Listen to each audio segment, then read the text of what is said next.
Hey guys, welcome back to the BuzWeaver channel. And in our top stories today for Monday, of course, this story goes back to Friday, and I kind of just wanted to wait and see what the response would be.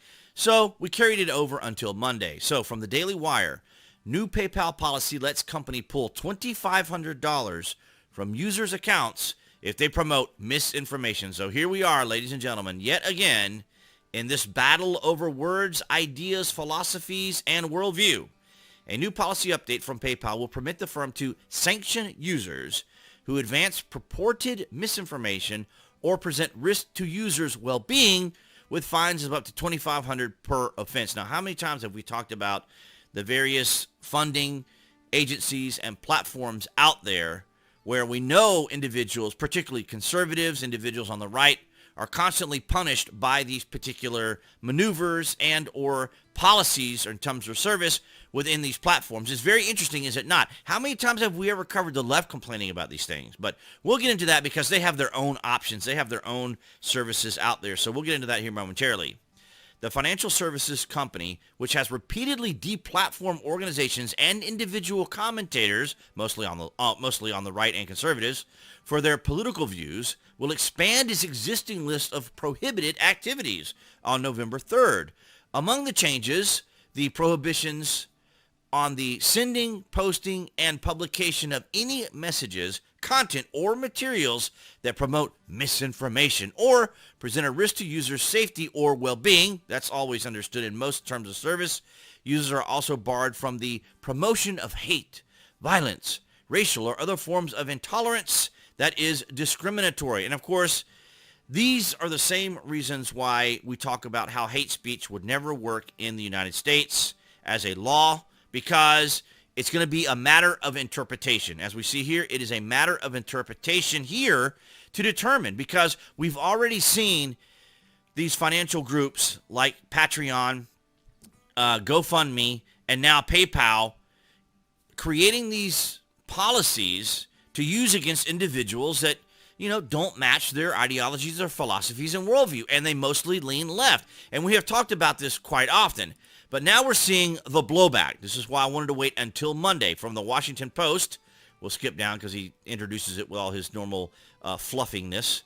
PayPal is facing blowback after proposing rules that would have allowed it to fine users $2,500 for promoting misinformation, which the online payment service has since called an error. Well, there you have it, ladies and gentlemen. It was simply a mistake. But this is what we talk about here on the BuzWeaver channel. We take the difficult, we take the complicated, we take the tumult, we take the confusion, and we break it down into very simple terms. And this was an action by PayPal to just throw something out there and see how people would respond. So it's, in other words, it's kind of like that time that I went to pay off one of my credit cards, and they wanted to charge me an additional $35 for paying off the credit card. And I said, "Are you out of your minds? Let me talk to the supervisor."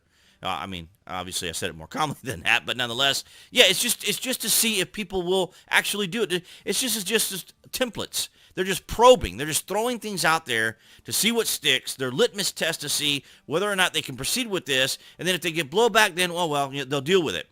Over the weekend, several conservative outlets reported that the tech company updated its terms of agreement under which PayPal can levy fines against users for violations to include the sending, posting, or publications of any messages, content, and materials that promotes misinformation. So we've heard this story before. We talk about this quite often, just like on YouTube, when I make certain videos like I did last week on Hillary Clinton and Stacey Abrams. Those videos are still in limited ads, which doesn't, so I'm okay making videos that aren't necessarily going to make money, but the problem is they're also not going to get in search criterias, and most people aren't going to be able to see them. Many of you probably weren't even notified that those two videos even came out, and I just left them as is because I'll find other ways to utilize those later down the road. But I found it interesting, some of the responses here across the board here on Twitter. PayPal reserves the right to take your money if you post a message that PayPal decides is misinformation. Here's David Marcus here, who said, It's hard for me to openly criticize a company I used to love and gave so much to, but PayPal's new UAP, which must be their policy, or AUP, goes against everything I believe in." So we see all of these particular responses shortly after that happened, on Friday, and then the next day PayPal censoring speech, which is basically what it's doing. But we already know, for example, that the left already has so many avenues, so many outlets to protect itself. For example, we've talked about the Minnesota Freedom Fund quite often, and we've also talked about how even, GoFundMe. Remember with Kyle Rittenhouse, they completely just eliminated his ability to be able to raise money, and he was found not guilty by the members of his peer. And yet, all the criticisms and all of the defamation and slander that he had to face, yet you see the left, they have ways to protect themselves. And of course, I don't anticipate that Patreon or GoFundMe are going to change their policies when we already know, we've already seen the violence and the blowback and the things that happen with what happens when a lot of these activist groups engage in things. But here's what's curious. Remember misinformation, disinformation?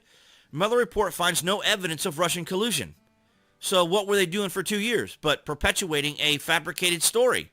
The mainstream media, the tech giants themselves were perpetuating a news story that didn't exist or a situation that never existed. Washington Post, New York Times finally admits Hunter Biden's laptop is real, but only protect Joe Biden some more. So we have disinformation and misinformation and direct censorship.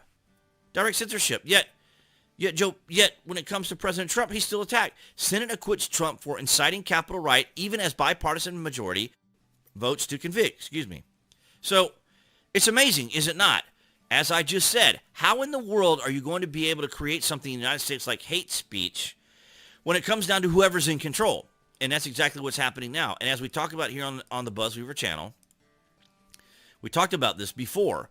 The Democrats say that there is a threat to democracy. What they mean is, if you don't vote Democrat, you are the threat to democracy. It's very clear. So they want to maintain their control so they can do things like that. And now, of course, now on Monday, PayPal realizes, as they try to say, that they made a mistake. But this was just testing the waters. This is them probing. This is them doing their litmus test. This is them putting their finger to the wind of opinion, public opinion, and others to see how they're going to respond. Because they would try to enforce this if they absolutely could. Now, PayPal is a service that many, many people use, not just for political reasons or creators and so forth, these people that use eBay and other means of payment exchange, or for example, when I do all my voiceover work. So it is quite interesting to see that this is finally getting fixed, as it were. Couldn't find a better term to come up with there, but they've since called it an error, and I'm glad to have. We'll see. So hopefully we'll be able to continue using PayPal because I use it, of course, for my services on the channel. Of course, we do have super thanks just below the video where you guys can donate that way, which goes directly to YouTube. So those of you guys who have used that, thank you so very much. I appreciate it very much. But, of course, the donation button is still there, too, which goes through PayPal. And that's what I had for you guys today on this Monday in Top Stories. And appearing there on the screen, that would be the channel icon. You can click on to subscribe, as well as notifications. That way you know when there's additional content here on the channel. And I'll talk to you guys and or see you in the next video.